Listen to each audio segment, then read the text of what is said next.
Buonasera a tutti, benvenuti anche in questa settimana all'appuntamento con il nostro ciclo Riqualificare NZEB. Ormai l'ennesimo appuntamento, siamo partiti, lo dico sempre, a fine gennaio, quindi è l'ennesimo appuntamento del martedì. Ormai lo sapete tutti, lo dico, ma c'è sempre qualcuno di nuovo che ci segue, quindi nei primi minuti, in attesa che arrivino ovviamente tutti i nostri ospiti, mi piace sempre ricordarlo. Il martedì è la giornata dedicata alla presentazione delle tecnologie e delle soluzioni tecnologiche, quindi tutti quei materiali, prodotti e soluzioni che fondamentalmente vi possono tornare utili per quanto riguarda la vostra progettazione o riqualificazione in ambito NZEB. Oggi tratteremo un tema che non avevamo ancora affrontato nel nostro lungo percorso, che è quello, come potete vedere dal titolo della slide che è qua rappresentata, è il tema dell'involucro trasparente, quindi fondamentalmente dei serramenti. E lo vedremo con una primaria azienda, ma non solo, con un amico. Mi piace presentarvelo così oggi perché con Paolo Buratti ci conosciamo da diversi anni, abbiamo già avuto modo di collaborare in tante altre occasioni, ci avrete visto sicuramente insieme nei nostri convegni e seminari sul territorio, quindi è un piacere averlo oggi come ospite e abbiamo chiesto a lui fondamentalmente oggi di guidarci un po' all'interno di questo mondo, offrendoci una panoramica di tutto quello che è l'innovazione legata al mondo del serramento. Vedrete quindi che parleremo di un tema che anticipo anche un pochino le questioni, ma lo immaginate già, uno di quei pochi elementi che parlando di edilizia fondamentalmente si colloca in uno spazio che è quello del visibile.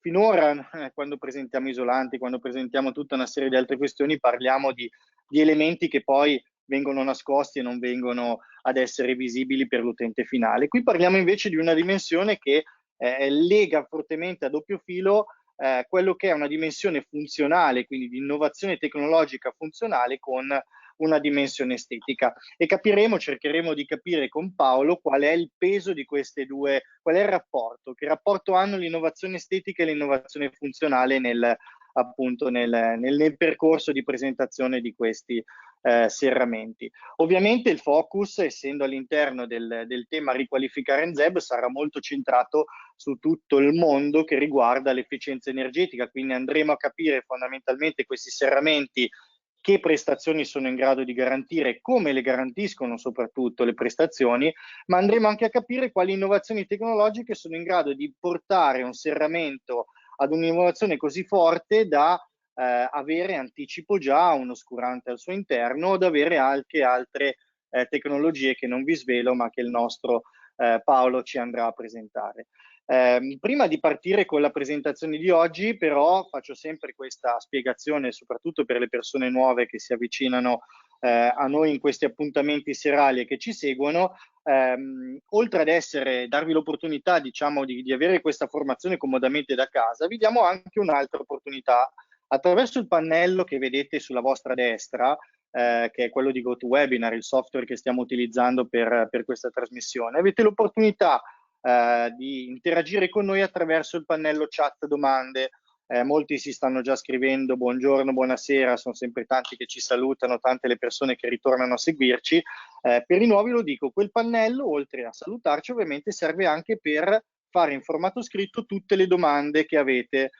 Quindi qualora durante la presentazione vi vengano delle idee, vi vengano dei dubbi, volete chiedere qualcosa, potete tranquillamente scriverlo. Io mi occuperò di raccogliere tutte queste domande, anche a seconda di quante arriveranno, catalogarle diciamo per argomento e interrompere il nostro Paolo Buratti, da qua solo Paolo perché chiamo sempre tutti per nome in questo appuntamento, interromperlo, fargli tutte le vostre domande, quindi tutti voi potete avere poi una risposta alle vostre questioni e ai vostri dubbi. Altre due informazioni di servizio in attesa di raggiungere le solite 17:10, che è l'orario in cui diamo il via un pochino al tutto. Abbiamo già caricato nel sistema per l'invio automatico le presentazioni, quindi le slide che verranno presentate quest'oggi, di modo che a seguire qualche ora dopo il termine di questo webinar possiate avere a disposizione la vostra presentazione da poter consultare con tutta calma. Io vi ricordo anche che sia sul nostro canale YouTube trovate tutti i webinar che abbiamo tenuto fino ad oggi, e ovviamente andrete poi a trovare anche quello di Internam e di Paolo Buratti, quello che vedremo oggi, nelle prossime ore. Detto questo, forse sono andato anche un po' oltre con i tempi, però vi faccio dare il buongiorno dal nostro Paolo Buratti e lascio lui il compito di spiegarci fondamentalmente bene questa innovazione di rapporto tra dimensione estetica e funzionale nel serramento. Prego Paolo. Grazie Marco, bentrovati a tutti. E solitamente inizio con alcune premesse importanti. Adesso aspetta che riattivo la... Eccolo. Perché è sempre importante vedere la finestra come un sistema completo. Completo perché va con, insieme all'oscurante, va di pari passo, non si può pensare di scegliere strategie che non dialogano fra di loro. E mai come in questo periodo la finestra è stata importante nella nostra vita, purtroppo dovendo rimanere chiusi dentro, abbiamo messo al centro questo collegamento che dà sul mondo esterno, quindi se qualche lato positivo dobbiamo trovarlo è il godersi l'esterno attraverso le nostre finestre. Finestre appunto che sono un insieme però di complessità, perché i materiali in gioco sono tanti, sono tutti diversi, si muovono in maniera diversa, hanno tanti compiti diversi, e se andiamo a vederne uno ad uno staremo qui parecchio, no? E quindi ho preparato solo questa slide, no? Perché per la complessità che è. Però è un materiale che coinvolge veramente tanto nella nostra involucro, nella nostra abitazione. Quelli che conosciamo più è lo scambio energetico, no? Soprattutto quello invernale. È ovvio che questo setto, pur sottile che è, pur trasparente che sia, deve però mantenere dentro l'energia invernale che abbiamo nella nostra abitazione. Però deve farla entrare attraverso il vetro, perché l'apporto che può dare il sole attraverso i vetri, grandi o piccoli che siano, ovviamente di più quando sono grandi, fa veramente la differenza, soprattutto nelle case di oggi che hanno le parti opache ben coibentate. Però c'è stato un po' un risvolto negativo in tante costruzioni, perché non si è tenuto adeguatamente conto del fatto che questo sole nelle mezze stagioni e in estate, se arriva sulla lastra vetrata e penetra dentro, crea un surriscaldamento, il famoso effetto serra, che può veramente far diventare dei locali inospitali anche al 100%. Abbiamo visto attici rovinati da questi errori. Quindi è una cosa veramente delicata da scegliere sul piano energetico, e coinvolge la nostra vita in una maniera essenziale. Appunto, avevo detto questa premessa, l'abbiamo capito vivendo 24 ore su 24 la nostra casa, quanto dalla finestra può entrare il bene e il male. Il bene, la luce naturale, fondamentale, no? La vista sull'esterno, qualsiasi vista sia, chi è fortunato ce l'avrà bella, chi è sfortunato ce l'avrà un po' meno bella, comunque non possiamo farne a meno, quindi è una cosa fondamentale. L'equilibrio della qualità dell'aria interna indoor, anche se ci sono i sistemi VMC sempre più consigliati, sempre più efficienti, ma comunque la finestra rimane di fatto uno strumento essenziale per il ricambio d'aria, aprendosi e chiudendosi. Però appunto dopo deve anche bloccare i rumori dall'esterno, perché sennò il comfort acustico ne viene meno, e qualche caso anche sfortunato deve essere anche robusta il suo sistema, poiché è il punto più debole e viene attaccato maggiormente dagli malintenzionati. Quindi a livello energetico è giusto sottolineare che c'è stato finalmente negli ultimi solo 5 anni, e in edilizia sappiamo quanto sono pochi 5 anni, un ingresso di norme e di decreti che ha dato veramente una spinta qualitativa e un'attenzione particolare al mondo della finestra, al foro della finestra.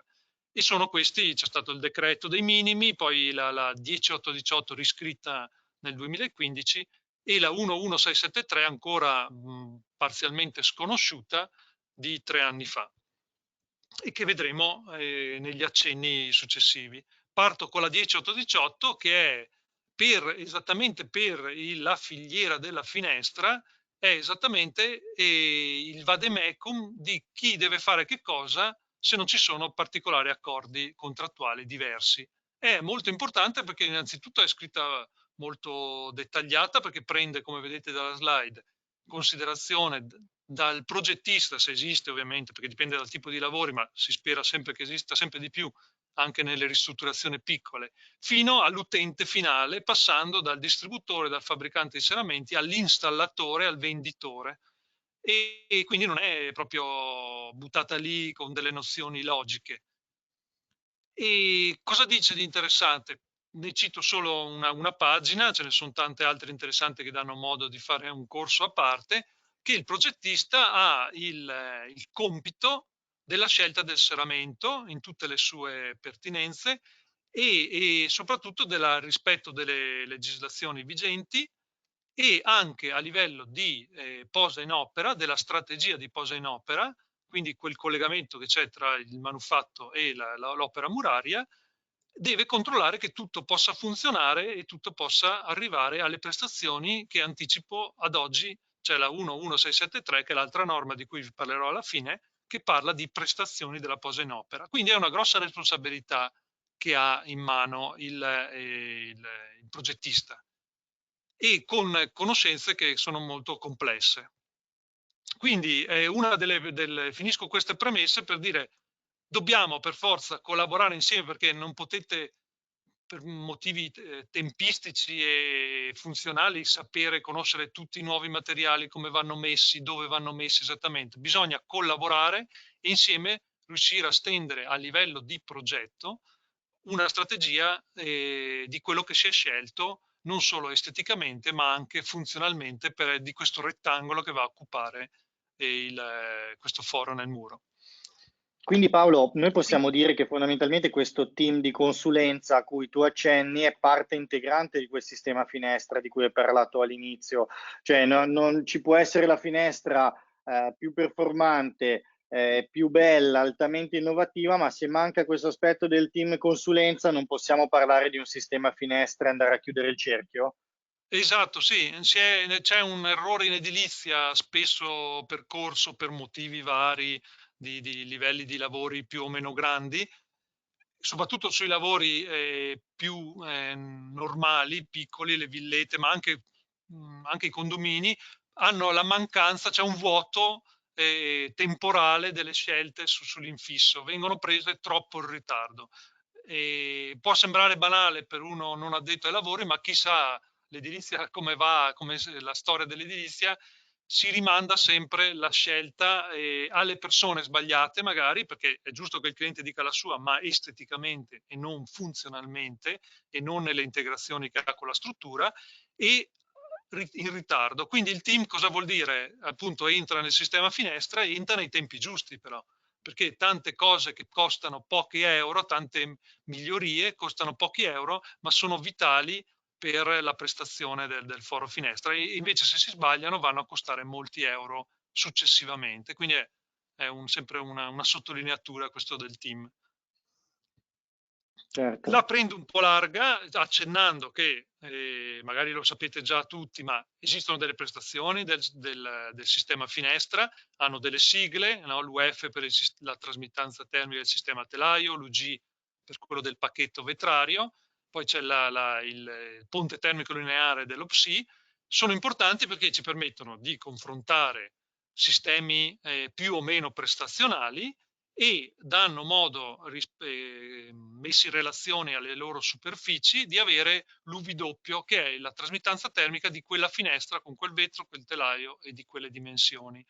Importante perché li richiamano i sistemi di calcolo per l'efficienza energetica, il decreto legge dei minimi, quindi dobbiamo sapere di cosa parliamo in numeri, non possiamo distinguere anche verso il cliente, questa è buona, questa è un po' meno buona, cosa vuol dire? Ci sono dei numeri che parlano di prestazioni.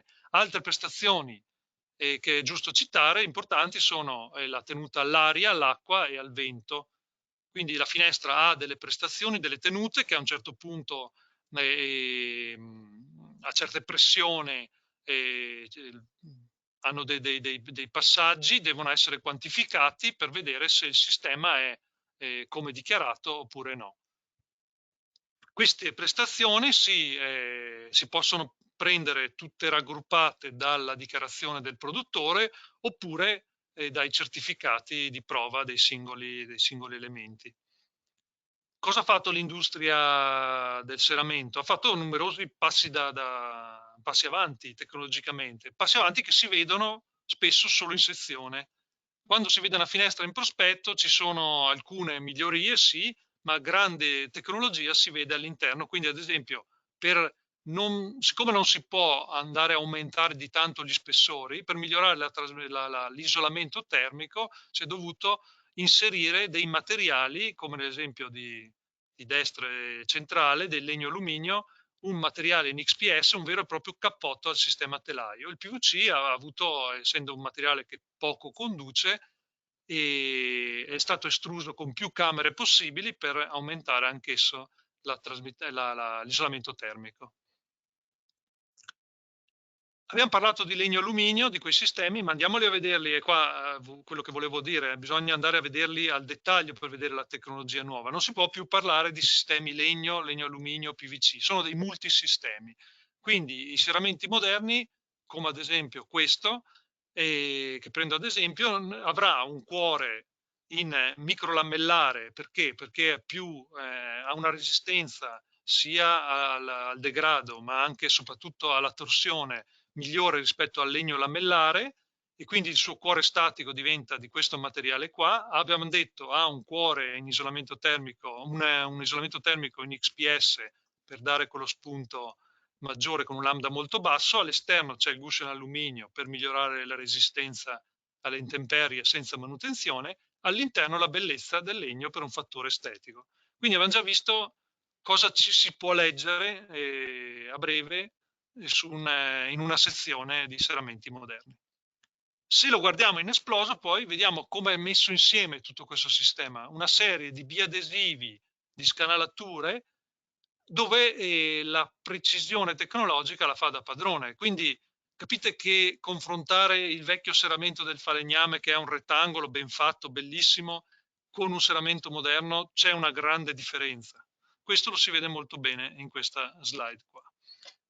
Anche il PVC, nato nel dopoguerra per essere un sistema economico, ha avuto dei passi da gigante. Siamo arrivati ad avere profili esteticamente molto sottili, molto in questo stile moderno, ma non è obbligatorio avere stili moderni per le prestazioni. Comunque volevo farvi vedere questo ultimo nato, il KF520 di Internor. È un sistema ad anta nascosta, quindi ultra moderno nell'estetica, caratterizzato da nodi particolarmente stretti. Erano impensabili avere un nodo centrale nel PVC da 9,5 cm qualche anno fa, era una cosa impensabile. Ad oggi, con alcune strategie che vediamo nelle prossime slide, è stato possibile. Anche il telaio, 85 cm di telaio in prospetto, che può essere completamente nascosto nei tre lati, nei lati laterali e superiore dal cappotto termico, quindi avere un effetto tutto vetro molto bello da vedere. Ecco, nel cuore del ferramento abbiamo visto snodi molto stretti, li vedrà il cliente, ma una ferramenta particolarmente innovativa permette di avere questi nodi molto stretti. Cosa sono? Delle alette al posto dei nottolini che scorrono e vanno a incastrarsi in scontri disseminati sul telaio. Qui ci sono delle alette che si aprono e vanno a occupare letteralmente lo spazio tra l'anta e il telaio, rendendola una chiusura perfetta, ma soprattutto anche molto sicura, tanto che ha la classe di antieffrazione RC2 già di serie e RC3 a richiesta. RC3 è una bella classe per una finestra residenziale, è molto dura arrivarci. Ecco, qua secondo me diciamo che sintetizza molto bene quell'aspetto da cui siamo partiti, no? Dimensione estetica e dimensione funzionale. Io ti chiedo solo semplicemente una considerazione su questo, cioè nel senso, qua cosa pesa di più secondo te? Quella funzionale e quella estetica stanno andando di pari passo? Qua siamo riusciti a sfornare un prodotto che segue entrambi le strade, perché i nodi sottili sono vitali per certe residenze. E se pensiamo anche nella sostituzione, quello che si guadagna con un nodo centrale di 9,5 cm in fattore luce è fondamentale. Una stanza di 12-15 metri quadri si trasforma con quei 4 centimetri sparsi in tutto il perimetro della finestra. Sono piccole cose, ma se si potessero vedere e confrontare in realtà danno molto. Quindi bello da vedere, sì, perché il sottile piace adesso, no?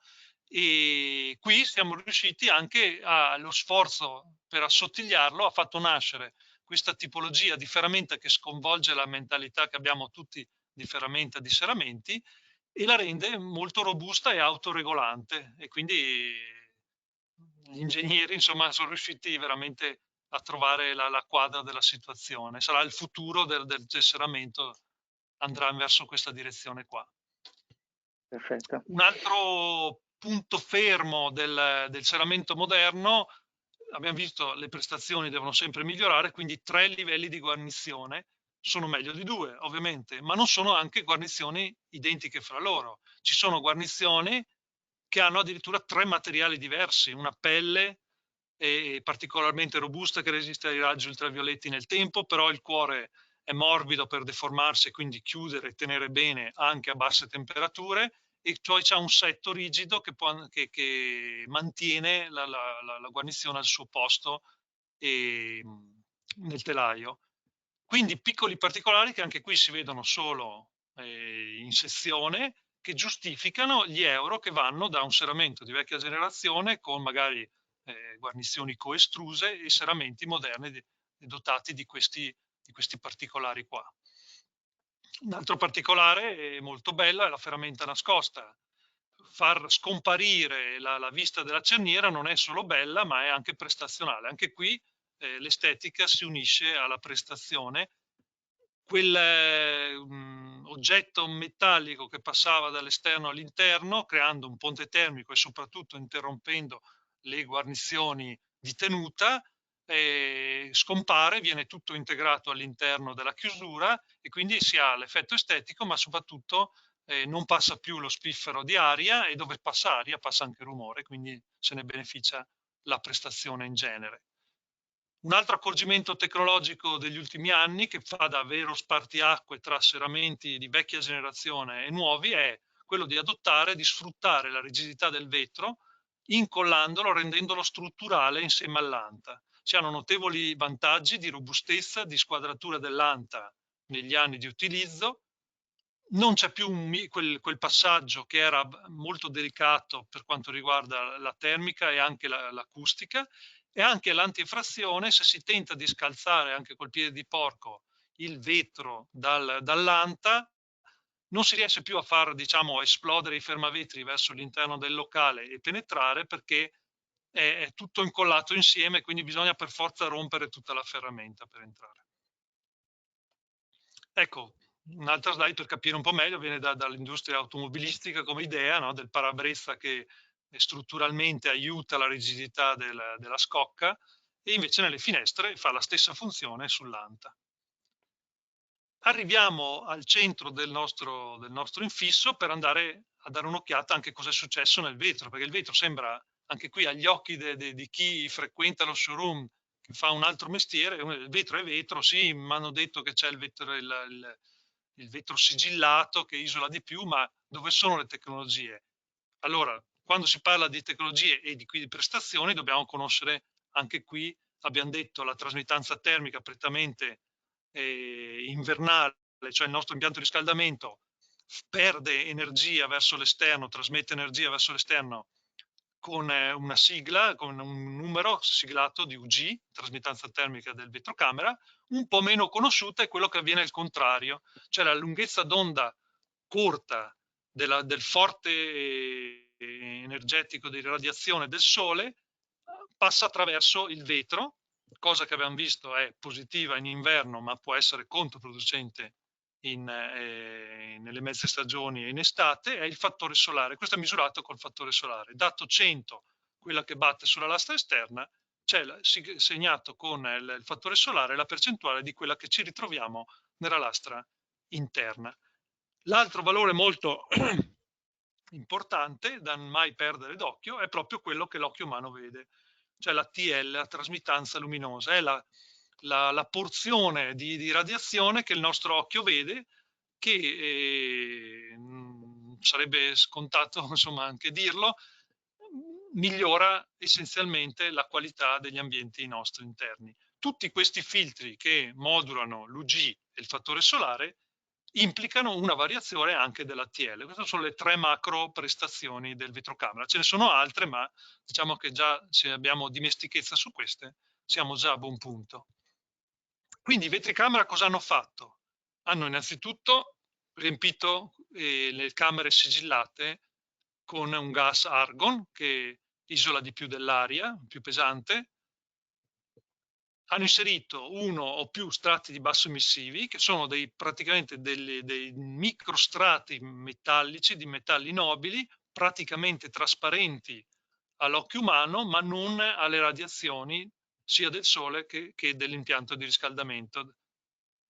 E hanno migliorato quindi il filtro che fa tutto il pacchetto. In più, anche le canaline, non più solo di alluminio, ma di materiale plastico o acciaio inox, hanno dato il suo contributo in quello che rimane praticamente il ponte termico più grave di tutto l'involucro. Abbiamo dei materiali per motivi geometrici e di spessori che veramente in quel punto lì della canalina c'è un ponte termico da tenere sotto controllo, e quindi l'evoluzione c'è stata, e è per quello che anche è siglato con lo psi della canalina la prestazione lineare. Il passo avanti è stato notevole. Pensiamo che un vetro sia sigillato ma degli anni 80, bisognerebbe prenderne 5 per fare la stessa prestazione di un vetro triplo di ultimissima generazione. E quando si parla di ultimissima generazione mi viene da citare la novità che abbiamo di serie in Internord. È un vetro con un trattamento basso emissivo chiamato Eclast della Saint-Gobain, che porta praticamente ad avere una trasmittanza termica elevatissima, come ci hanno abituato i migliori vetri tripli, ma alzando la TL, quindi il beneficio della luce naturale, e il fattore solare a livello di un vetro doppio della generazione passata. Quindi non dobbiamo rinunciare a niente. Insomma, andando sul triplo abbiamo la trasparenza che ci aspetteremo, che siamo abituati dai vetri di vecchia generazione, ma l'isolamento dell'ultima generazione. Ho inserito questo perché spesso si dice sì, beh, ma noi abbiamo il caldo e quindi che ci interessa del vetro triplo. C'è una porzione di energia che viene filtrata anche in estate dal vetro triplo, può dare parecchio aiuto. Cosa voglio dire? C'è ovviamente le superfici vetrate nelle medie stagioni e nella stagione estiva deve essere oscurata dall'esterno, meglio dall'esterno, prima che arrivi l'irraggiamento sulla lastra. Quello che aiuta il vetro triplo è comunque tutte le superfici che abbiamo all'esterno della nostra finestra diventano dei veri e propri termosifoni all'incontrario in estate e in primavera. Quindi arrivano a 40, 50, anche 60 gradi a seconda del materiale, e questo fanno dei veri termosifoni. Quindi il vetro triplo isola il doppio di un vetro a 2 lastre anche in estate, limitando il surriscaldamento che abbiamo all'interno nella onda lunga. Dicevo che deve essere assolutamente bloccato l'irraggiamento dall'esterno. Il frangisole ad oggi è quello che ci permette di modulare di più il fatto di avere una mediazione tra vista esterna, luce naturale e limitazione del surriscaldamento. Questo mi dà il là per dirvi che abbiamo parlato di fattore solare del pacchetto vetro trasparente, però c'è un altro fattore solare importante, perché lo richiama un decreto legge, sempre il decreto dei minimi, che tiene conto anche del sistema oscurante esterno. Allora si inizia a parlare di GTOT o GL più SH, vetro più oscurante.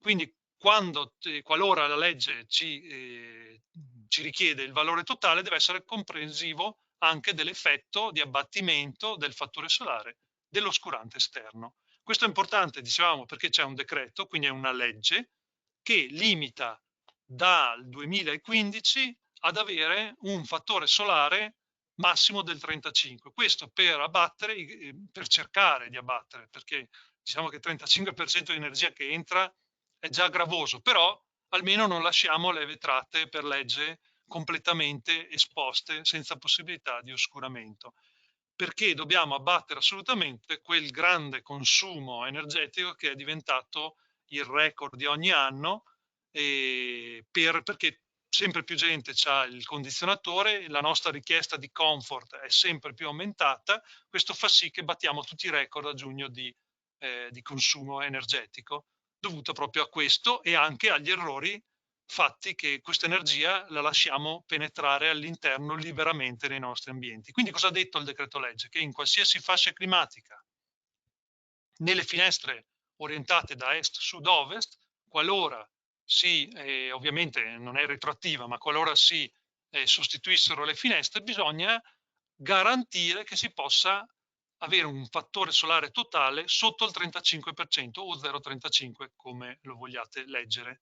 Cosa vuol dire? Che in questo orientamento qui o si ha un sistema oscurante e tutto, quindi dopo sta all'utente utilizzarlo o non utilizzarlo, oppure si installa un vetro che abbia un fattore solare sotto il 35 e qui si entra in quella famiglia dei selettivi che sembrerebbe, allora la soluzione c'è, ma c'è un ma. Ecco, su questo dei vetri selettivi era già arrivata una considerazione all'inizio in cui ci dicono si dovrebbero usare nei climi caldi sempre i vetri selettivi, detti a controllo solare. È corretta questa cosa qua? Cioè, nel senso, io prendo, metto vetri selettivi dappertutto e mi trovo nelle condizioni migliori, nella situazione migliore che posso avere? Purtroppo no.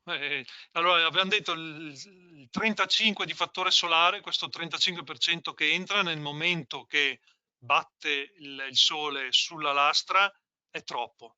Dobbiamo comunque ricorrere a condizionatori, cosa che si vorrebbe evitare. Quindi la strategia tecnica è: prima si prendono in considerazione gli aggetti, gli ombreggiamenti, i sistemi ombreggianti di qualsiasi tipo siano, gli automatismi per utilizzare al meglio questi ombreggiamenti. Poi, se proprio non posso fare a meno, non ho altre strade, allora il male minore, diciamo, vado a analizzare se posso mettere un vetro selettivo. Su questo farei un ragionamento di cosa può portare il vetro selettivo, perché non è solo l'abbassamento del 35%. Allora, intanto partiamo, un vetro doppio cos'è che ha? Ha un abbattimento, cioè porta all'interno un 63% di questa energia del sole. Un vetro triplo circa siamo al 55, adesso con il migliore abbiamo visto il 60, perché lo scopo è farlo entrare, domarlo, ma quando voglio lo posso far entrare. Una doppia finestra, che dopo vediamo un po' meglio, già è una grande bella soluzione perché ce lo fa modulare e può arrivare al 15%. Ovviamente prima lo fermo e meglio è, quindi l'effetto ombreggiamento esterno è migliore, minore del 10%. Allora, se inserisco un vetro selettivo, diciamo, ho temperato agli obblighi di legge, ricordiamo è un obbligo di legge, stare sotto il 35% sì, però mi gioco il 18% di luce tutto l'anno, il 30% di energia nelle stagioni dove mi fa comodo che entri il calore del sole, appunto queste fisse, e in più ho dei costi perché non è che te lo regalano, un bel vetro selettivo che tolga solo il 18% di luce costa abbastanza, insomma, quindi bisogna tenerne conto anche economicamente. Quindi la strategia sia tecnica che economica deve essere verso l'oscurante. Poi, se uno non ha altre soluzioni, anche da lì, da tecnico, dobbiamo sapere che c'è anche questa strada dei selettivi.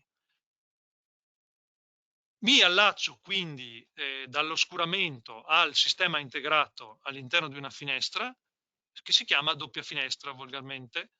È un sistema che esiste da parecchi anni, da una ventina di anni, però non sempre ci si ricorda da tecnici che è quella che magari ci serve esattamente per quella posizione per risolvere quel problema lì. La doppia finestra ha un grandissimo vantaggio, che ha un sistema oscuramento integrato però ispezionabile. Questa antina con il vetro singolo aggiunta a un serramento ad alte prestazioni con un vetro isolante a 2 lastre o a 3 lastre crea questa intercapedine ventilata, semiventilata, però protetta agli agenti ionosferici, quindi può essere un pacchetto leggero perché non subisce i venti e i danneggiamenti, può essere appunto ispezionabile, non è sigillata all'interno del vetrocamera, che se succede qualcosa lì se la si tiene storta oppure si butta via, si cambia il vetro intero. Quindi è veramente un'idea anche questa geniale, e si può avere nelle nostre gamme sia nel PVC sia nel legno alluminio, nel moderno legno alluminio. Può esserci la veneziana, che è il sistema regolabile che ci permette di vedere fuori in parte, però può anche esserci una tendina plissé oppure addirittura una tendina termica, noi la chiamiamo duet, che migliora addirittura del 15% il già isolamento record in inverno di questo pacchetto, veramente, che a questo punto diventa un pacchetto sistema finestra compreso proprio nella sola finestra.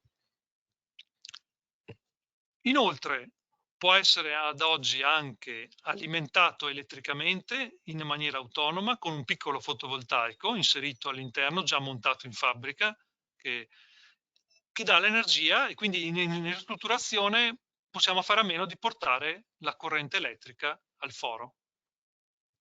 E Scusami, integrato, se si vuole. sì, Dimmi, ti Marco. faccio un paio di domande relativamente a questo aspetto della doppia finestra fondamentalmente. Ci dice quali certificazioni ha in particolare sul tema delle infiltrazioni.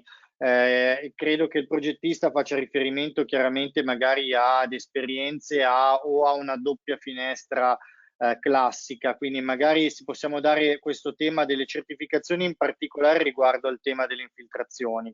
Poi ti Sì. butto lì già anche la seconda domanda, vogliono sapere un po' come funziona questa tendina all'interno, fondamentalmente. Non so se lo stavi spiegando in queste slide Sì, che ti qualcosa stavi dicevo in più, apprestando ma a magari presentare.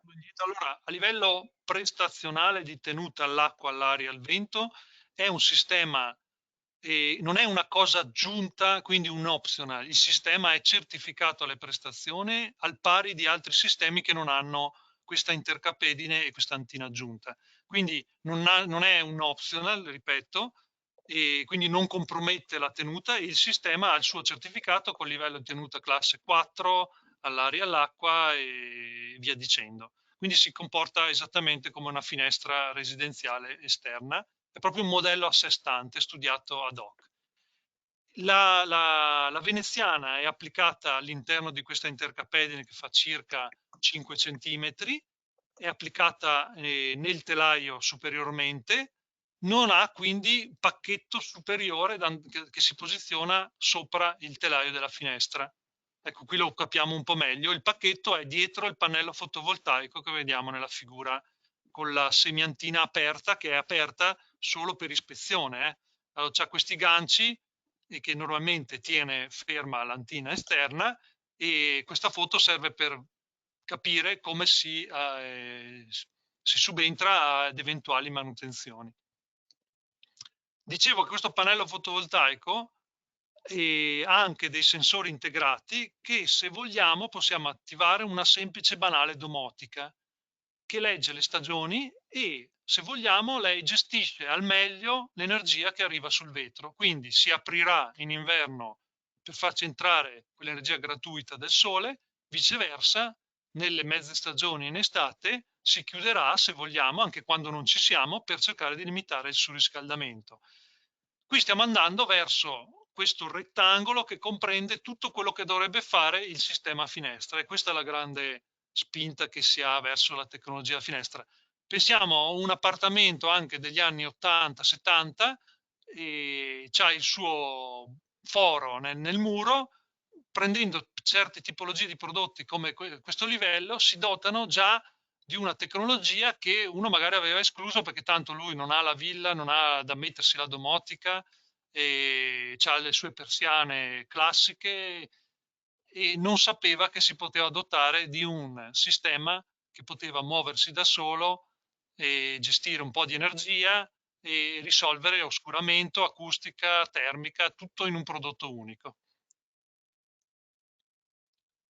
Questo prodotto, in aggiunta alla VMC integrata, di cui vediamo qualche slide successivamente, però volevo chiudere il discorso doppia finestra per dire che alla fine la doppia finestra è veramente il sistema finestra più completo che ci sia, secondo me potrei azzardare al mondo, perché in Europa la doppia finestra è la migliore, penso che siamo i migliori a far finestre in Europa come paesi europei, quindi è un sistema veramente completo, dotata addirittura di una VMC per risolvere il discorso arieggiamento con recupero di calore senza dover aprire la finestra.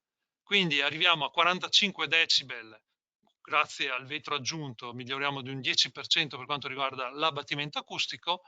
La termica invernale con duetta abbassata addirittura migliora dell'11%, già un valore già molto basso perché abbiamo un UV doppio di 0,6. Il fattore solare è modulabile, quindi risolto anche quello. Nella progettazione abbiamo un unico nodo, non abbiamo più il cassonetto superiore da gestire, quindi anche quando manca spazio è molto utile. Nell'installazione un unico operatore, perché tutte le tecnologie che abbiamo viste vengono da Internon installate in fabbrica, quindi non bisogna essere elettricisti, non bisogna essere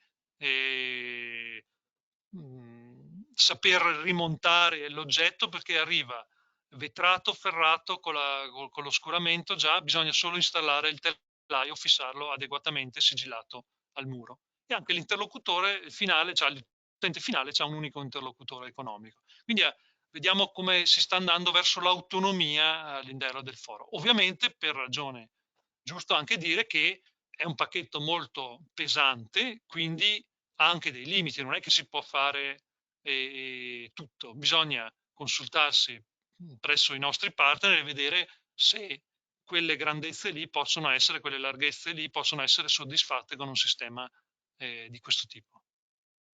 Allora, Paolo, prima che cambiamo argomento, vedo già che ti stai spostando sulla VMC integrata.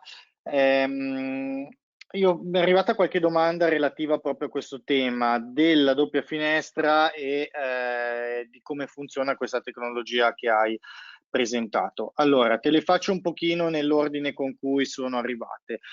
Vogliono sapere quanta porzione di vetro viene occupata dalla veneziana. Rispondo subito? Sì. Sì, rispondi subito, Allora, poi vedo di farti anche le altre. Sono 4-5 domande su questo tema, lateralmente, poi se ne arrivano altre li inferiormente, teniamo. è al pari di una finestra tradizionale con anta vista. Quindi abbiamo il pacchetto che vediamo al centro fino a che inizia la veneziana, che quando si alza lo libera tutto alla vista, e abbiamo circa un 11 centimetri circa di ingombro tra telaio ed anta. Superiormente invece c'è il pacchetto, quindi un 6-7 centimetri, a seconda ovviamente se è una porta finestra o una finestra, quelli che vediamo in pratica occupati dal fotovoltaico, dal pannellino fotovoltaico nella foto di destra. Per il resto, Relativamente, a prospetto è un... relativamente a questo aspetto qua, scusami, poi ti lascio finire perché si allaccia a quello che hai detto adesso.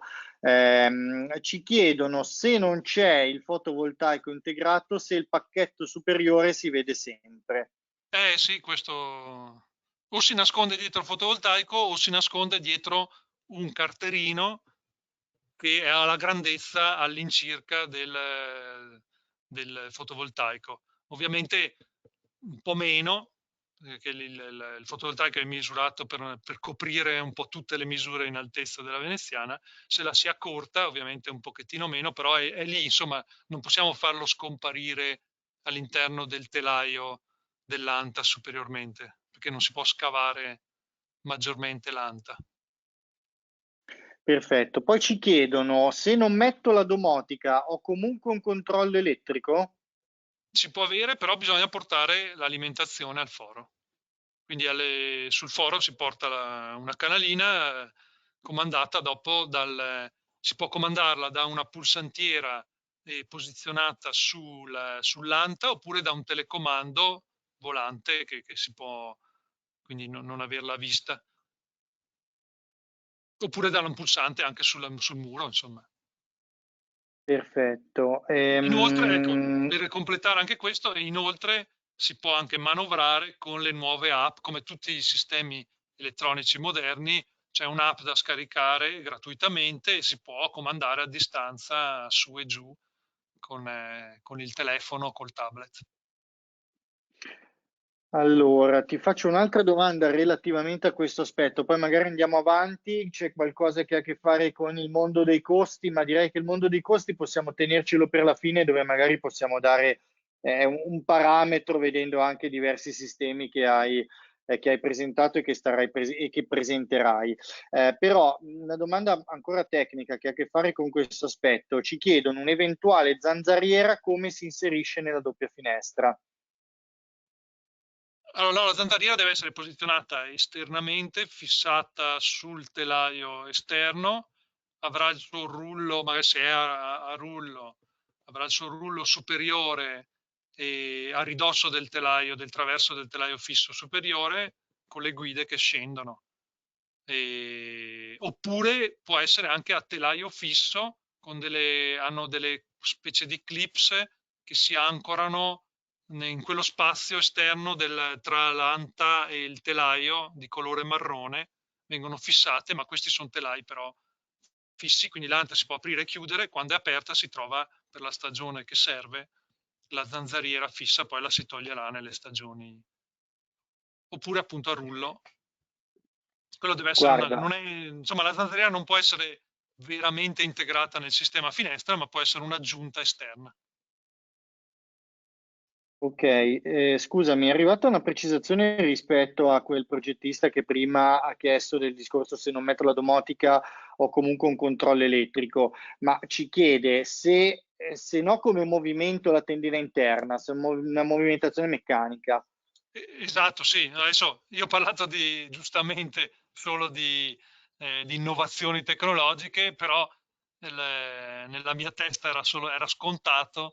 C'è anche la movimentazione manuale tramite una catenella posizionata all'interno, sull'anta, dove si può manovrare perfettamente a livello tradizionale la veneziana.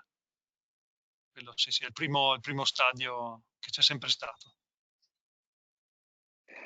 Allora, sì, stavo guardando intanto se erano arrivate altre questioni. Allora, c'è qualcosa, ma io ti direi, andiamo un pochino avanti e poi ritorneremo in fase di domande finali su questo tema qua. Andiamo intanto avanti un Mm. pochino con la presentazione. Ok, dicevamo che la tecnologia ci ha permesso di avere anche una sostituzione dell'aria integrata alla finestra. Ci sono molti plus e molte cose da tenere conto. I plus sono che si sfrutta in questo sistema di micro VMC, si sfruttano il telaio e le cavità di una finestra in PVC per appostare le griglie di presa di mandata e di ritorno dell'aria, convogliarle in un carter laterale, ne vediamo nell'immagine all'interno, e una tastierina elettronica posizionata sul telaio può sostituire in maniera molto intuitiva l'apertura e la chiusura dell'anta che si dovrebbe fare per migliorare la qualità dell'aria nella nostra stanza. È un vero e proprio sistema di VMC, quindi con scambiatore di calore, quindi recupera in inverno la parte che andrebbe dispersa di energia aprendo la finestra, qui viene recuperata da un 65 fino a un 85% a seconda della velocità, viene ceduta l'energia all'aria fredda ma pulita che viene dall'esterno, che si rimette nel locale interno. Ci sono quindi delle ventole che forzano e ci sono dei sensori che, se vogliamo, lo possiamo fare andare in maniera automatica, misurano la temperatura e l'umidità relativa interna del locale, e quando questa va in situazioni un po' troppo, insomma, rischiose per quanto riguarda l'equilibrio igrometrico del locale, lei si accende, accelera o rallenta la sua velocità. ha i suoi filtri antipolline e antipolvere, si sfrutta l'anta della finestra per accedere a un carter smontabile tramite viti, anzi tramite incastro adesso, per sostituire facilmente i filtri, scusate. Questo carter, una volta annegato in questo spazio che ci vuole lateralmente di circa 15 cm per 60, viene annegato nella muratura nuova e si dimentica perché, appunto, dicevamo, l'accesso alla manutenzione dei filtri e anche a tutta la parte elettronica si accede ad anta aperta smontando dei carter. Quindi è un gioiellino soprattutto per ristrutturazione, perché permette anche qua di andare a dotarsi di un ricambio d'aria meccanizzato con recuperatore di calore, dove mai qualcuno avrebbe pensato di potersi dotare di una tecnologia così avanzata per il ricambio dell'aria.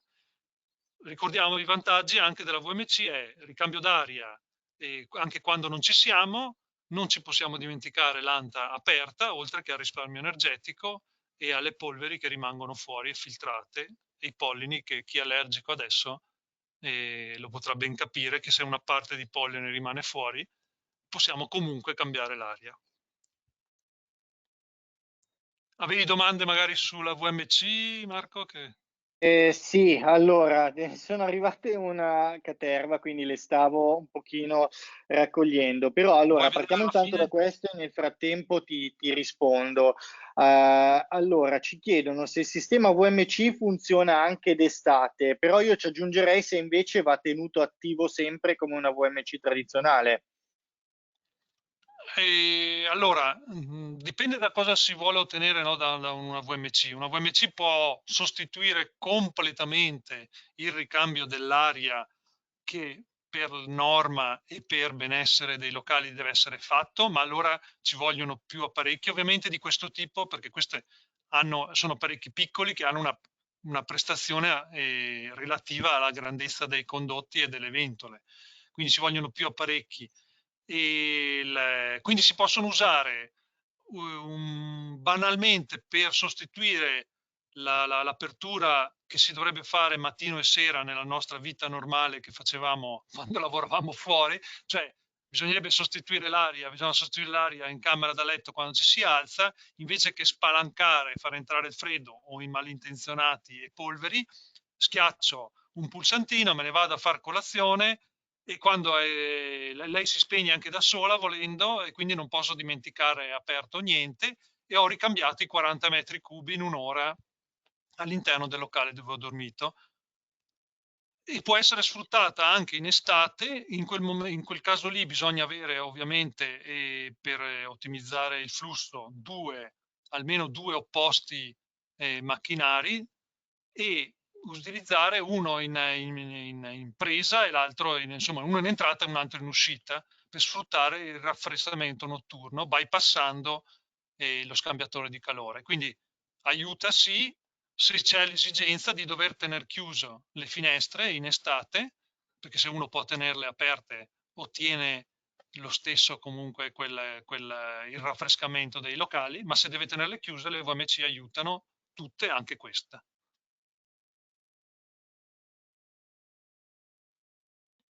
Proseguo. Scusami, eccomi qua. No, Se vuoi aspetta un fare... attimino Mm? perché magari qualcosa la esauriamo ancora ora e poi andiamo oltre perché quando hai presentato sia quella precedente di tecnologia che questa si sono scatenate un pochino le domande. Io intanto ho cercato però di raggrupparle un pochino.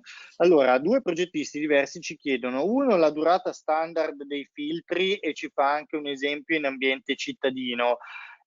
Un'altra persona ha fatto il passaggio successivo e ci chiede come si cambiano e ogni quanto, quindi sì, Sì, diciamo allora, durata e come si cambiano, dai, in ambiente cittadino, contestualizziamola visto che ce l'ha chiesta una persona con quelle allora, richieste questa è qui. una domanda, è difficilissimo dare delle indicazioni temporali precise, dipende da quello che succede fuori e da quanto utilizziamo quanto tempo utilizziamo il ricambio d'aria forzato. Solitamente un'occhiata bisognerebbe darla ogni anno, ovviamente, si possono anche un po' spolverare oppure sostituire, non è una grande spesa comunque, soprattutto è una zero spese di manutenzione per il fatto della manodopera, perché è talmente semplice accedere, come dicevamo, ai carter contenitivi dei filtri che lo possiamo fare noi stessi, perché si apre la finestra, a quel punto si accede, adesso spero che si capisca dalla foto, si vede che l'anta è aperta sulla destra, dove sta mettendo la mano l'operatore è il telaio della finestra che contiene i filtri e poi prosegue il carter con il macchinario elettronico oltre. Quindi lo possiamo fare benissimo noi, quindi non dobbiamo legarci a una manutenzione onerosa per quanto riguarda la manodopera. Poi i filtri costano quel che costano, insomma sono dei semplici filtri di qualità, ma non è che sono cifre esorbitanti. Ok, perfetto. Allora ci chiedono, vado oltre, rumorosità sia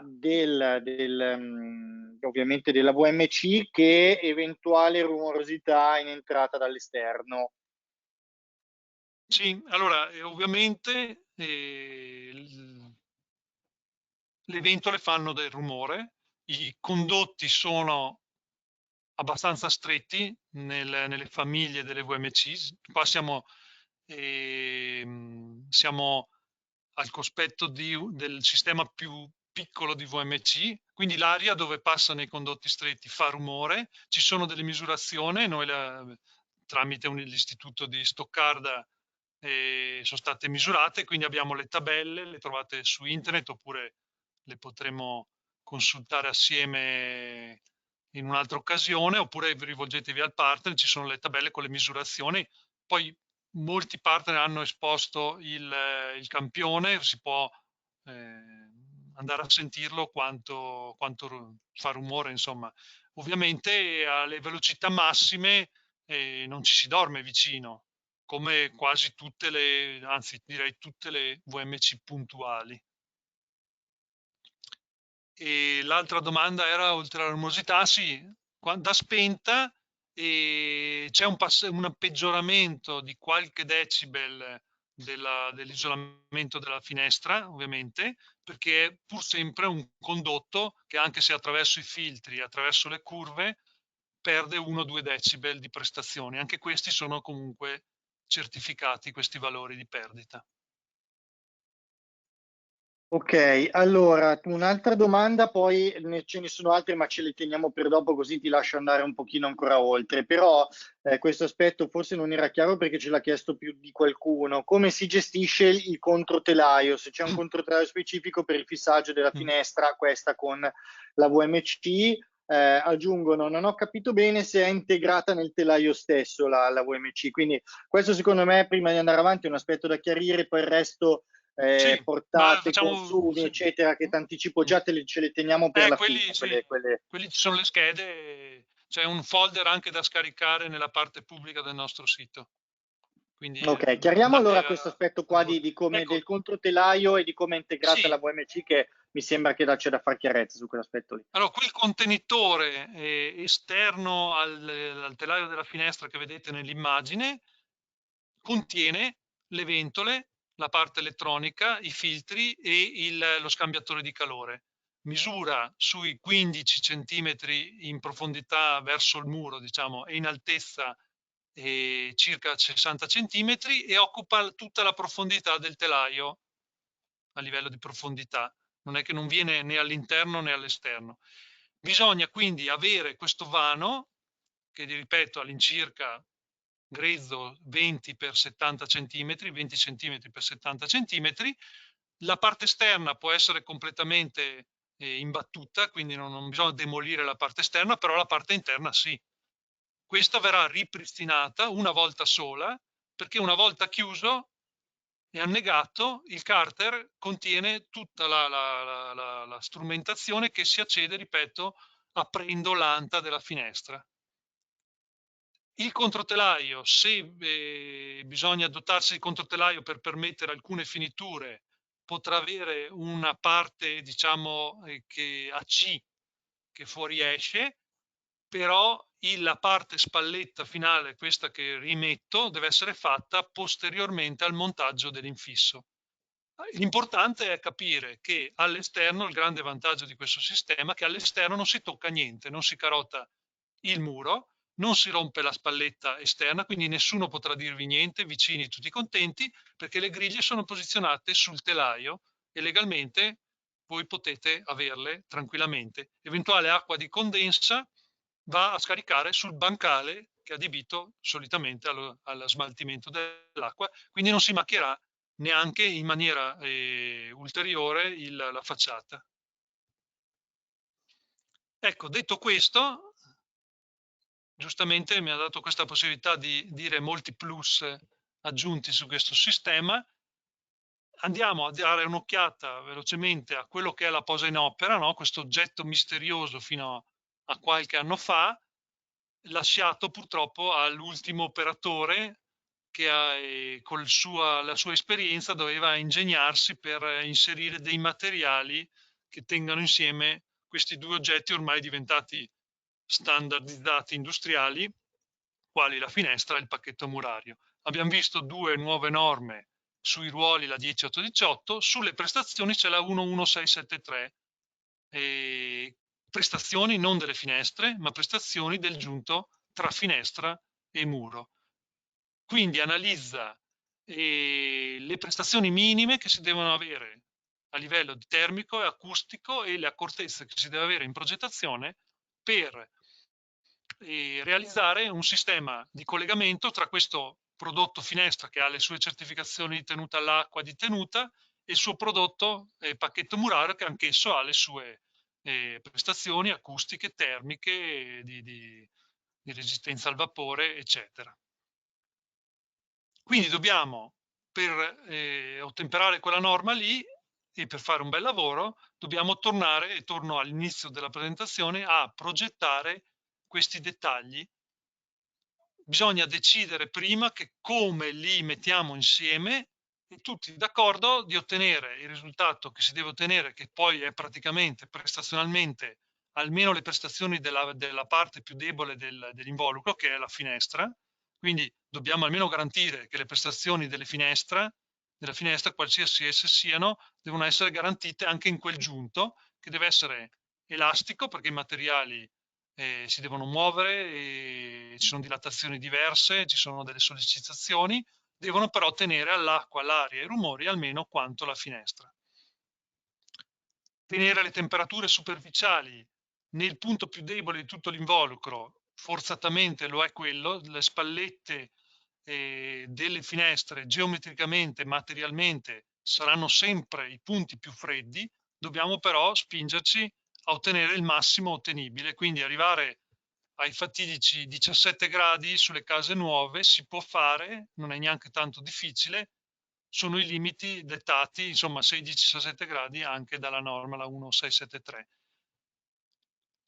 La norma va avanti dicendo che bisogna creare anche un freno, una barriera al vapore nel lato interno del locale, quindi continuare con il sistema, diciamo, di freno vapore anche nella parte traggiunta tra finestra e muro. Nella parte interna dobbiamo non avere in pratica ponti termici e ponti acustici, sempre per quello detto prima, e all'esterno, ripeto, le prestazioni almeno della finestra, quindi resistenza alle intemperie almeno pari alle prestazioni della finestra, che ha le sue classi, ha le sue pressioni da rispettare.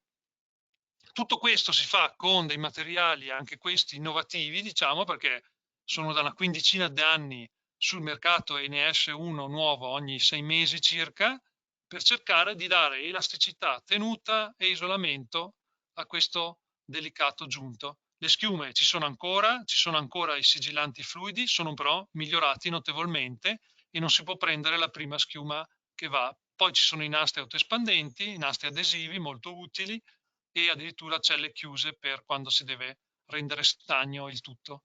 Quindi c'è tanta tecnologia anche qui, tutta da conoscere, tanto che la norma 11673 si è ampliata con la parte 2 che finalmente prevede una certificazione delle competenze anche per i posatori di finestre. Ci sono già i primi installatori certificati, ce ne saranno sempre di più.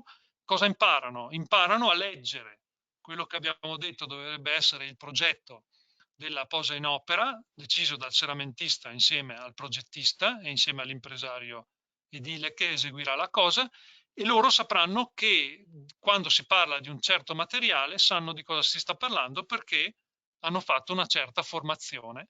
Non dovranno essere loro a decidere che materiali, ma come metterli e sapere dove andare a reperirli, questo lo devono sapere. Questo lo diceva anche, tornando indietro, la 10818, le competenze per ogni figura. Quando si progetta, non per ultimo, torno sul valore della luce perché ce l'ho proprio a cuore, perché veramente si può trasformare un appartamento da buio a luminoso oppure viceversa. Prima era luminoso con le vecchie finestre e lo riduciamo parecchio in percentuale la luce, lo si fa sia con i vetri più trasparenti possibili, ma anche magari spendendo qualche euro di più oppure non facendosi ingannare da un risparmio fasullo, prendendo nodi antiquati molto ingombranti e studiando una strategia di posa, soprattutto nel ristrutturato, si può togliere di più di quello che magari il concorrente intendeva togliere, guadagnando 4-5 centimetri, che se pensiamo diventa 1 metro quadro di vetro in un appartamento medio. È veramente tanto. Aggiungiamo o togliamo una finestra a un appartamento di 8 finestre, non è poco. Questo è l'ultimo esempio, giusto per capire. Prima avevamo una certa quantità di luce e dopo, magari risparmiando 1 migliaio di euro in tutto l'appartamento, abbiamo perso parecchia, oltre che visione sull'esterno, ma anche luce che entra all'interno. Progettazione vitale, oltretutto per i nuovi sistemi molto pesanti e molto inseriti nella muratura. Se non si progetta, questi sistemi non si possono usare, perché non si può arrivare in un foro già finito e dire beh, adesso ci mettiamo un bello scorrevole moderno, un bel sistema tutto vetro. Bisognava pensarci prima. Tutte le operazioni che ci stanno intorno devono essere riviste secondo il tipo di serramento che si va a immettere. Tutti devono essere d'accordo dalle manovalanze anche che ci stanno intorno di finiture interne, esterne, pavimenti, a seconda del sistema, della strategia di posa. Dicevamo dei pesi, arriviamo ad ante facilmente a 400 kg di anta scorrevole. Voi pensate quello che ci sta sotto non può essere quello che ci stava sotto prima. Se poi 400 vanno a scorrere su altri 400 kg, ci troviamo 800 kg, quindi un 400 kg a metro lineare che pesano su quello che ci sta sotto. Se era concepito come si concepiva una volta, qualche cedimento probabilmente c'è e qualche malfunzionamento lo si avrà. E poi bisogna arrivarci con questi pesi. Quindi quando il cliente è orientato verso una tipologia molto ampia, molto prestazionale, ovviamente bisogna anche pensare alla logistica. Quindi non è che si può stendere un piano senza pensare a come ci si arriverà, perché non ci si arriva a mano su per le scale o con l'ascensore in un condominio. Quindi progettazione e sentirsi prima, questo è l'input che volevo dare alla fine.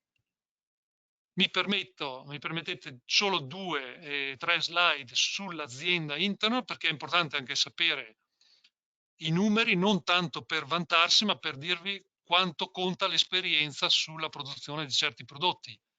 L'azienda Internet è un'azienda ancora familiare al 100%, quindi gestita dalla terza generazione di una famiglia, da più di 88 anni sul mercato. 3 stabilimenti austriaci sfornano 1300-1400 serramenti al giorno e soprattutto sono prodotti 100% in questi stabilimenti. Cosa vuol dire? Che i prodotti Interno sono ingegnerizzati nel profilo, nel vetraggio, nella ferramenta, totalmente negli stabilimenti. Non sono prodotti assemblati dove una grande azienda estrude il profilo e dice come lo si mette assieme, poi varie officine sparse in Europa o nel mondo mettono insieme bene o male dei vetri prodotti localmente, della ferramenta che sceglieranno loro tra quella disponibile, mentre qui si parla di prodotti totalmente finiti dove bisogna solo installarli nel foro finestra.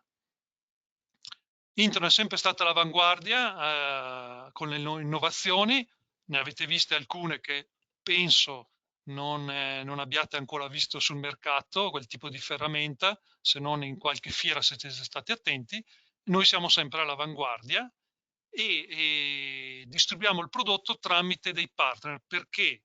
Perché il cantiere ha bisogno dei partner anche vicini per appunto lo sviluppo del progetto particolare e della posa in opera. Non si può gestire cantieri a 400-500 km, oppure si può farlo, ma il risultato dopo viene difficile. Quindi 1300 partner in tutta Europa e in Italia da oltre 25 anni i 200 partner distribuiti in maniera territoriale appunto sul territorio italiano, e ogni anno sui 90-100 mila pezzi vengono venduti tramite i nostri partner, che hanno appunto degli showroom dove potete anche toccare e giustamente scegliere esteticamente anche il serramento più idoneo. Chiudo con l'ultima. Ovviamente abbiamo il sito dove c'è anche in questo periodo la possibilità di prenotarsi, quindi possiamo sfruttare, oltre che scriverci una mail direttamente o tramite la Edicom, potete andare a prenotare una consulenza per tutte le domande ovviamente che ci sono state e che ci saranno su questi prodotti, oppure nei metodi più tradizionali di numero verde o per scrivere una mail direttamente, poi viene smistata al tecnico più idoneo. Io con questo, Marco, ho concluso. Sì, ok, perfetto.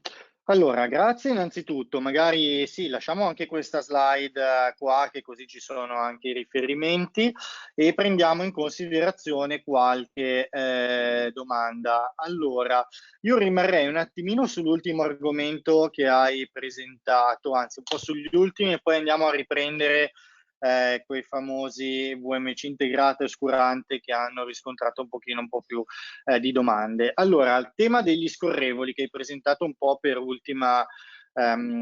ultima istanza, ci chiedono se ci sono dei problemi di sicurezza a fronte dei pesi indicati. Se non sbaglio avevi una slide dove indicavi proprio un peso abbastanza gravoso, e se ci sono delle norme in merito, magari delle norme che puoi segnalare, rimandando ovviamente a un approfondimento successivo.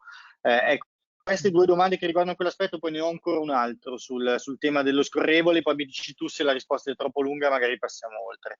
No. Allora, il peso che ho indicato qui è il massimo peso che appunto consentiamo noi per garantire la sicurezza del prodotto nell'uso. Quindi non è a caso i 400 kg. Noi pensiamo che il nostro sistema, un sistema di questo genere qua, non possa andare sull'anta scorrevole, perché sul fisso si può andare anche fino a 600 kg, ma sull'anta scorrevole non si possa superare i 400 kg. Questo comprometterebbe, da una parte ci sarebbe un'usura eccessiva di tutto il meccanismo di movimentazione, e oltre non potrebbe eventualmente non garantire la sicurezza. Noi siamo obbligati, producendo un prodotto sul mercato europeo, di immettere solo prodotti sicuri, quindi ci sono delle norme, il carico ai colpi di vento, dei test che devono essere superati, e noi abbiamo questo limite qua. Troverete anche gente, produttori, che avranno fatto, speriamo, i loro controlli e vi offrono anche ante scorrevoli da 600 kg, insomma. Quindi si tratta comunque di prodotti sicuri. E qua ci chiedono anche se la tenuta all'aria è garantita nello scorrevole, in vista di una realizzazione casa clima. Allora, diciamo settimanalmente vengono realizzate case clima e case passive, case clima gold e case passive con alzanti scorrevoli, quindi sì.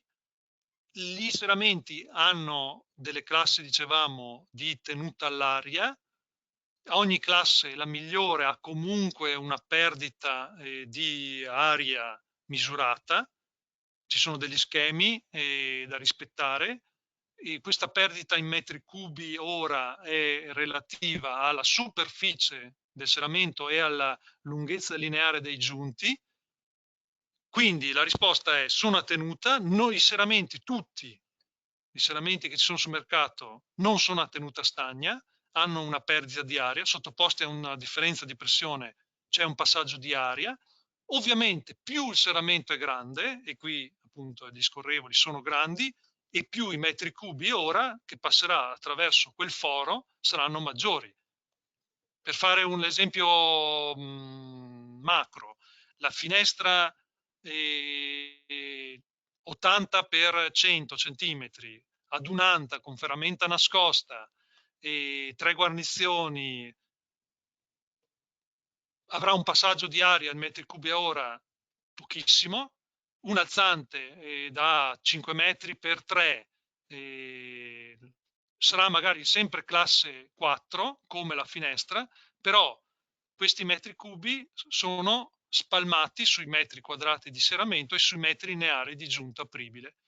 Quindi sono, diciamo, le finestre partecipano alla perdita dell'involucro in maniera importante perché sono i giunti più delicati di tutta la casa. Però si fanno case passive, si fanno cioè, tutte le case. Il progettista deve sapere che ci sono dei metri cubi ora che comportano, dopo il risultato di ricambio di tutto il volume del blower door test, e più ne mette ovviamente più comportano la partecipazione a questa perdita. Certo, perfetto.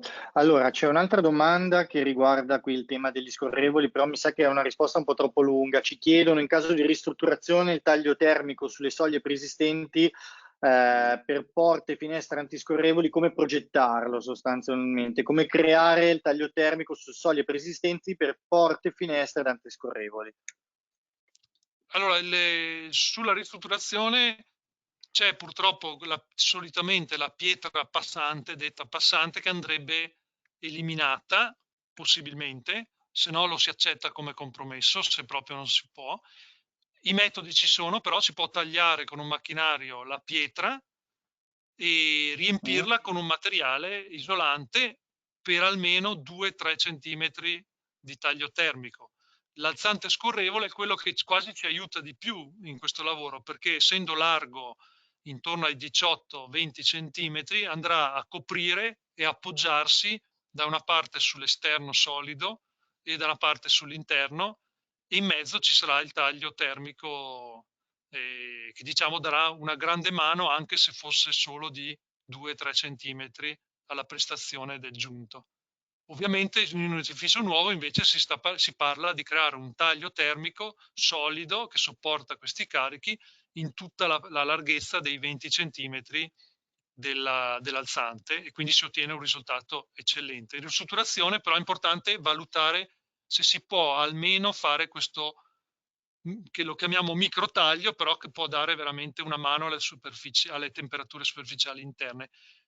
Sottolineo che questa diciamo, valutazione è suggerita e quindi diciamo, prevista a norma dalla 11673. Nella ristrutturazione si dovrebbe andare, e questo è un capitolo molto interessante di questa norma, che dice il tecnico deve andare a valutare quello che può fare di miglioramenti senza sconvolgere ovviamente la casa e proporlo al cliente finale. Quindi lei ha una struttura degli anni 70 con le pietre passanti sia ai lati sia sotto.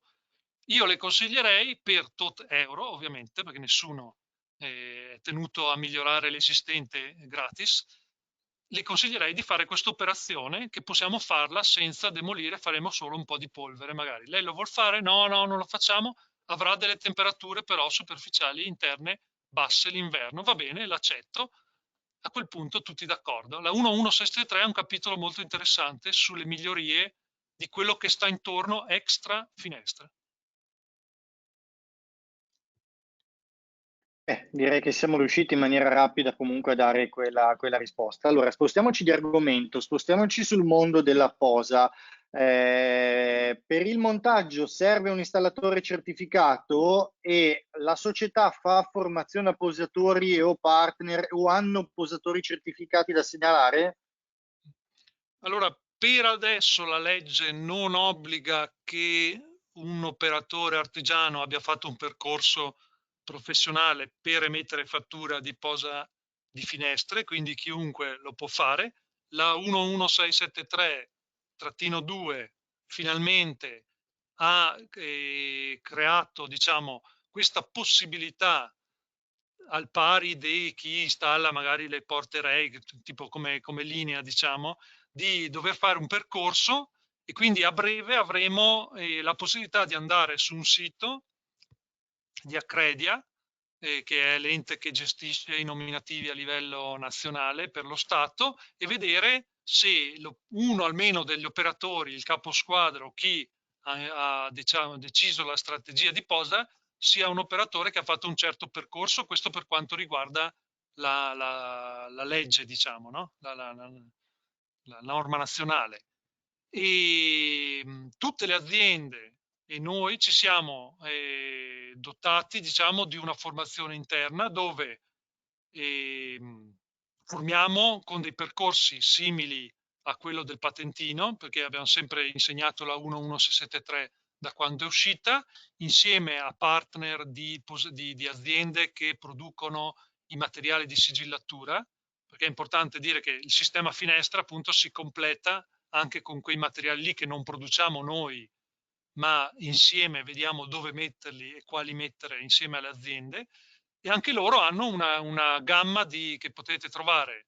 Noi per quanto riguarda il nostro, abbiamo una lista che possiamo dare di partner qualificati, e anche le altre aziende di materiali di posa hanno le loro liste, e loro come marchio garantiscono che questi personaggi abbiano fatto un certo iter di formazione.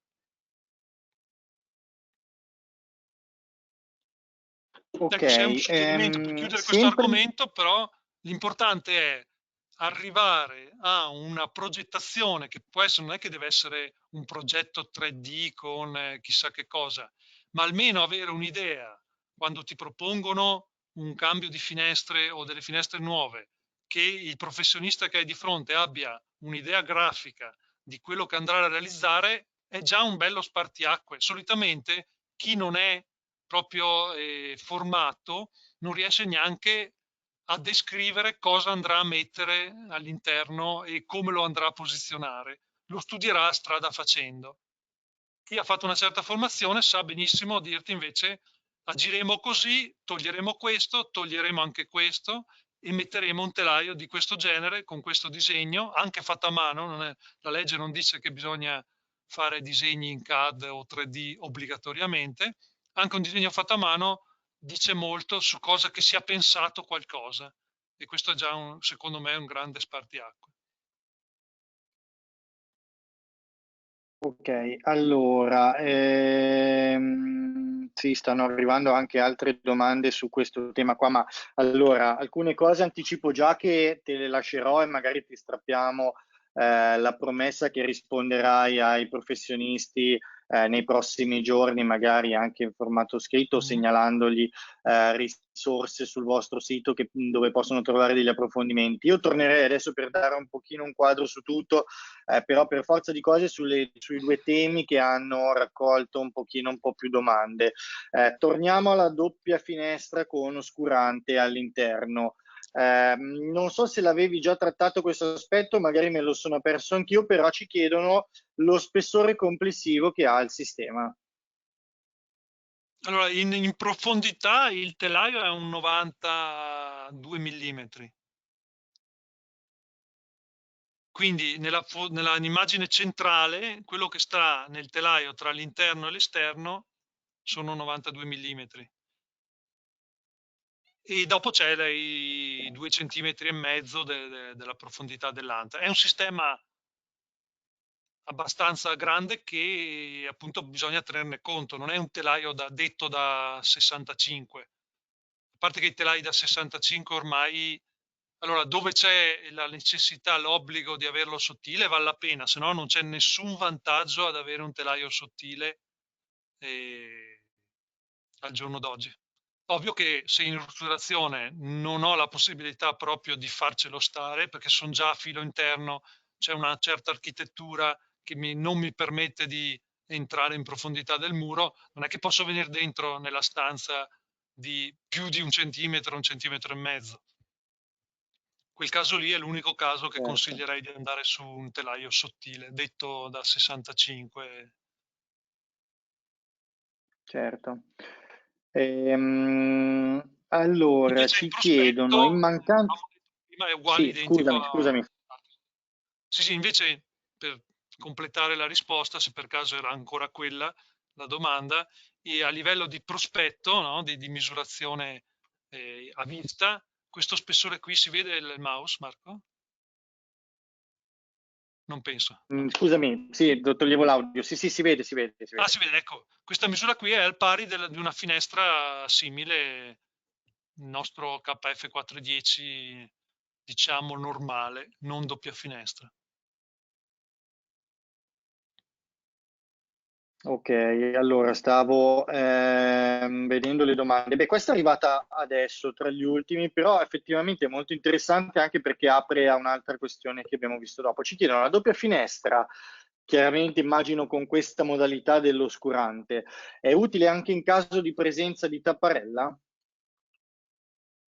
Allora, diciamo che il suo plus sarebbe quello di sostituire completamente il sistema finestra, cioè ridurlo a un prodotto unico. Quindi i grandi vantaggi si hanno lì. Se si ha la tapparella, si può benissimo averla, è una cosa in più, dopo la si può usare, non la si può usarla meno, però diciamo che nasce soprattutto in questa configurazione qui della Duet, proprio per avere anche l'oscuramento completo. Ecco, una cosa importante da dire è che la veneziana è un sistema che non permette un oscuramento al 100%.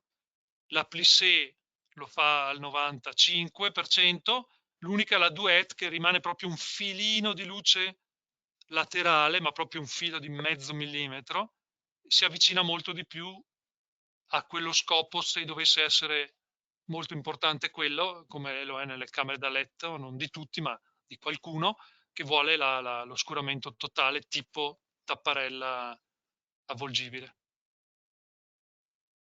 Ecco, questa è un po' la questione dove poi volevo arrivare perché si collega a un'altra domanda. Ci chiedono in mancanza di luce, quindi di corrente, che autonomia ha il sistema fotovoltaico? Immagino nel caso si voglia appunto risollevare la tendina all'interno, ovviamente anche in mancanza di corrente per non ritrovarsi in un contesto di buio completo come succede con molti sistemi appunto elettrici fondamentalmente. Sì, sì, allora ci sono delle indicazioni di montaggio del sistema fotovoltaico. Allora, il sistema fotovoltaico è dotato di una batteria, un accumulatore al litio di ultima generazione, può essere ricaricato e ha un'autonomia, se sposta la luce diffusa, notevole. Ci sono dei cicli garantiti sulla scheda tecnica, quindi ovviamente non è sconsigliato da montare sotto portici e nelle bocche di lupo, come qualche volta erroneamente è successo. Quindi lì no, non è un prodotto idoneo. Se esposto in facciata non dà nessunissimo problema. E ci sono decine di migliaia di cicli garantiti dalla batteria, che comunque si può rigenerarla anche tramite un collegamento temporaneo via cavo. Quindi non è che bisogna sostituirla per forza. Sì, allora, però qua si è aperta un'altra questione. Ci chiedono, ma non avete detto che è anche meccanico il funzionamento dell'oscurante? Quindi credo che vogliano sapere se possono funzionare i due sistemi No, contemporaneamente, insieme cioè nel no. senso se si può fare la scelta No, tra un allora, sistema meccanico, se utilizzare il meccanico o sì. utilizzare l'elettrico a seconda della situazione. No, no, allora o si sceglie il sistema meccanico col comando a catenella o si sceglie il motore elettrico in cui l'elettricità viene fornita via cavo, quindi se non salta la luce elettrica può funzionare sempre, oppure si ha scelto il prodotto con il sistema fotovoltaico con accumulatore. Quindi la scelta va fatta alla base, non si può avere tutto. Ok, perfetto. Altra questione che si ricollega benissimo a quella di prima, dove dici va a sostituire fondamentalmente finestre dove non ho una situazione idonea a dover installare anche una tapparella. Allora, si evitano sicuramente esterni, ma la domanda che mi sollevano sempre è: e quando piove bisogna sempre pulire i vetri oppure ci sono altre soluzioni tipo vetri autopulenti? E... no, allora, il vetro esterno si sporca al pari degli altri vetri, ovviamente se non c'è un apparato che lo protegge, se qualcuno riesce sempre a proteggerli quando piove, qui non lo può fare se non c'è più l'apparato esterno, ovviamente.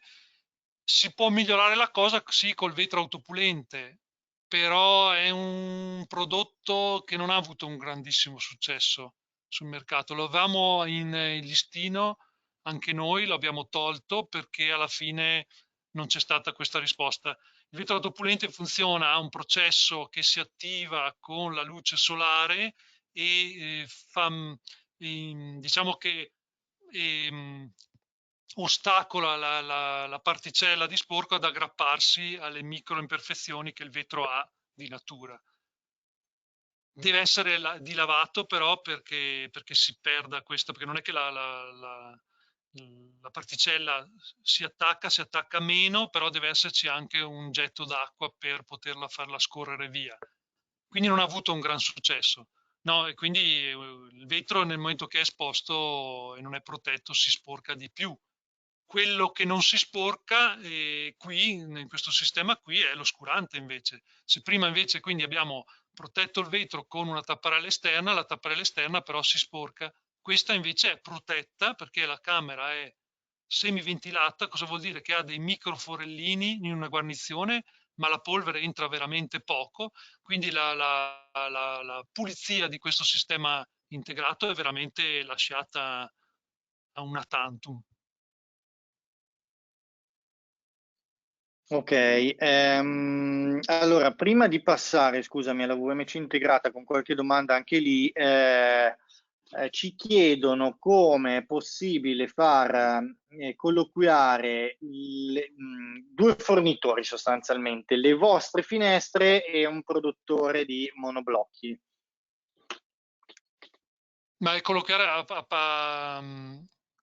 a livello Ci geometrico di chiede proprio materiali o volendo, sì, no, ci dice volendo, vuole installare fondamentalmente le vostre finestre in un monoblocco sostanzialmente, ah, quindi ok, ci sta sì, sì, chiedendo un sì. pochino come risolvere questa No, questione. allora, se il fornitore dell'apparato oscurante è diverso dall'interlocutore finestre, ecco che qui il team si amplia di una figura e deve essere preso a livello di progettazione, si dialoga e il coordinatore è il progettista che ci farà conoscere e si risolve la cosa semplicemente scambiandosi delle informazioni e mettendo l'avallo di tutte le figure coinvolte sul progetto che verrà. Non c'è nessun problema, insomma. L'importante è saperlo prima. Perfetto. Quindi questa domanda qui casca proprio bene perché il discorso del team di progettazione preventivo a livello di progettazione è proprio per evitare che un imprenditore vada avanti magari a confezionare un foro finestra con un sistema di monoblocco che dopo si sposa male con la finestra che il cliente o il progettista sceglie a posteriori. Questa scelta a posteriori non deve esserci, deve essere fatta prima a livello di progetto. Torniamo Certo, sempre lì, in quella preghiera lì. certo, certo. Beh, siamo partiti Mm. fondamentalmente da quell'aspetto. Esatto, sì, sì. Allora, qualche domanda veloce, ancora un paio di domande sulla VMC integrata, poi arriviamo all'argomento che ci stanno chiedendo abbiamo cominciato alle 17:10, partito alle 17:11 questa domanda. Immagina già quale può essere, quindi ti puoi preparare. Allora, ci chiedono, ehm, dunque, questa cosa qua, se la VMC, forse l'avevi già anche detto, ha diverse portate d'aria in metri cubi ora e qual è la velocità minima? Sì, allora, la nostra VMC ha 4 velocità e la 4 è detta turbo, fa 40 metri cubi ora, la 1 fa 8 metri cubi ora e in mezzo ci sono due intervalli. E appunto c'è uno schema di prestazionale anche sul folder che si può scaricare dal sito per poterla dimensionare eventualmente sui locali. Ovviamente bisogna dire la velocità turbo è la velocità massima, serve per sostituire quel ricambio d'aria di una stanza tipo in un'ora, appunto, è per quello che è misurata sui 40 metri cubi ora, invece che spalancare le finestre per 5 minuti si attiva il sistema turbo, che è abbastanza rumoroso, ci sono anche qui i valori decibel sulle schede, però il vantaggio è che non si deve star lì a guardarla o ascoltarla, se ne va a fare qualcos'altro, uno può anche andare a lavorare, tanto lei si spegne da sola. Invece le misure, ovviamente i livelli 1 e 2 sono quasi impercettibili, dopo dipende dalla sensibilità personale. Perfetto, allora questo aspetto qua è importante ancora andare ad analizzare, poi ci spostiamo sulla domanda relativa ai costi. Allora, consumo elettrico di questa soluzione, e ci chiedono se l'alimentazione può essere anche integrata con fotovoltaico, quindi immagino che chiedano ovviamente il fotovoltaico, quello integrato che è presentato nella soluzione precedente. No, la VMC deve essere alimentata tramite una corrente che non può essere, noi non abbiamo un pannellino integrato nella finestra, se era quello che si voleva sapere, che possa alimentare le ventole della VMC. Questo no, quindi deve essere tramite la rete poi può avere i suoi pannelli solari ovviamente sul tetto, quello che ha. Il consumo è, diciamo, per tutte le VMC con scambiatore di calore, dalle meno alle più efficienti, è comunque un consumo irrisorio per il vantaggio e il beneficio che si ha, perché il recupero è talmente tanto in inverno che quei 20-30 euro all'anno di consumo di queste ventole, che sono ad altissima efficienza, cioè assomigliano un po' alle ventole dei computer stanziali di una volta, insomma, molto quindi silenziose ed efficienti, portano appunto a un consumo, dopo dipende appunto, anche qui c'è le schede tecniche, uno può calcolarsi di preciso, ma si parla, lasciandola 8 ore al giorno per tutto l'anno, si parla di 20, 25, 30 euro di corrente. Se pensiamo che recuperano invece una centinaia di euro negli anni, ogni anno nel recupero dell'energia del riscaldamento. Certo, perfetto. Allora, chiudiamo con questa tematica qua. Io l'ho lasciata apposta alla fine perché arrivavano domande molto specifiche, il costo di questo, il costo di quest'altro, paragone Sì, sempre rispetto a un sistema tradizionale, eccetera. Allora, io tanto le domande te le lascio per risposte poi molto puntuali, però ti direi di darci magari un range con un quadro complessivo di le soluzioni che hai presentato, che tipo di costo possono avere, a forbice magari dandoci allora, un dato, un parametro, dai, parametro anche ecco, ampio, questo ma io per su questa accontentare un domanda po' le qui mi idee. prendo l'unica licenza che mi prendo di rispondere parzialmente. Da tecnico rimando a un approfondimento personalizzato il discorso dei costi, perché si rischia veramente di andare fuori strada e ci sono talmente tante implicazioni diverse che portano a sbagliare questa considerazione qua. Quindi quello che posso dire è che ovviamente dato 100 un sistema moderno con il vetro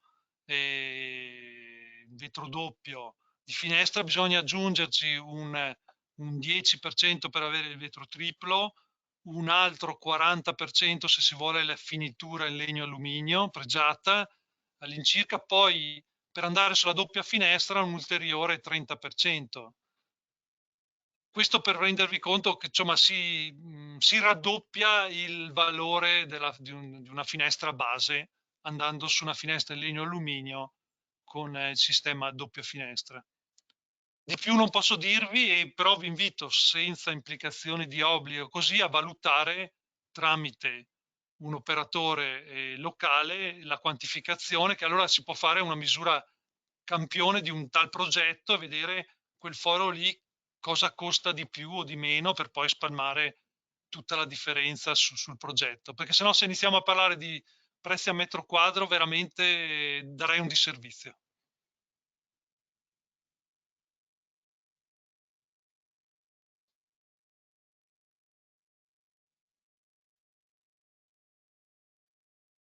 Scusami, eccomi qua, mi sono preso giusto qualche secondo in più. Allora, Paolo, grazie. Stanno cominciando ad arrivare i ringraziamenti, quindi io ormai ho capito dopo diversi webinar che quando cominciano con grazie, siete stati esaustivi, grazie di tutto, ottimo Hanno webinar, raggiunto perché il siamo giunti limite all'orario della energetico. conclusione, insomma, e questo è, te l'avevo peraltro anticipato che andavamo più o meno a finire all'orario dell'aperitivo, come dico sempre. Oggi mi sono preparato una slide che immagino vediate tutti in più, perché vi do sempre queste informazioni a voce, quindi mi sono fatto preparare qualcosa di scritto così che possa essere memorabile un pochino di più per chiudere questo webinar. E trovate qua sostanzialmente i nostri riferimenti, quindi il canale Eventbrite, dove trovate tutto il calendario dei nostri appuntamenti, compreso questo ciclo che stiamo dedicando al riqualificare Enzeb. Tanti ci avete chiesto dove posso rivedere questo webinar. A partire da domani lo rivedrete sul nostro canale YouTube, quindi sul canale YouTube Edicom News. Io mi ho fatto mettere gli indirizzi, ma è molto più semplice andare su YouTube e scrivere Edicom News. Trovate tranquillamente, ve lo potete rivedere. Ahimè, non ci sarà l'opportunità di fare in domanda in diretta come l'avete fatte oggi, però ve lo potete rivedere con tutta calma. Abbiamo anche la pagina Facebook, partiremo con un bel programma segnalandovi le nostre iniziative, ovviamente al momento in formato così virtuale e digitale. Ci cercate, ci trovate e ci mettete anche un like magari su Facebook come Edicom Eventi. A partire dal 1° maggio stiamo mettendo giù appunto un bel programma editoriale con diversi contenuti, troverete un po' tutti i nostri appuntamenti, quindi occasioni per rimanere insieme, per rimanere informati, diciamo le abbiamo. Detto questo, io Paolo ti ringrazio nuovamente per la disponibilità, mi aggiungo ai ringraziamenti dei professionisti che hanno trovato molto esauriente ed esaustivo quanto hai presentato. Come detto, ti girerò le domande di modo che tu possa dare una risposta, diciamo, a quanti oggi magari non sono riusciti ad avere appunto la domanda presentata da me in diretta. Quindi grazie ancora Paolo. Grazie anche a Orario, come tutti dico sempre. quanti dell'attenzione e del tempo dedicato, nella speranza di essere stato utile nella vostra professione, siamo a disposizione. Grazie Marco, anche a voi da Edicom. Certo. Perfetto, grazie a tutti, buona serata. A Buona presto. serata, grazie.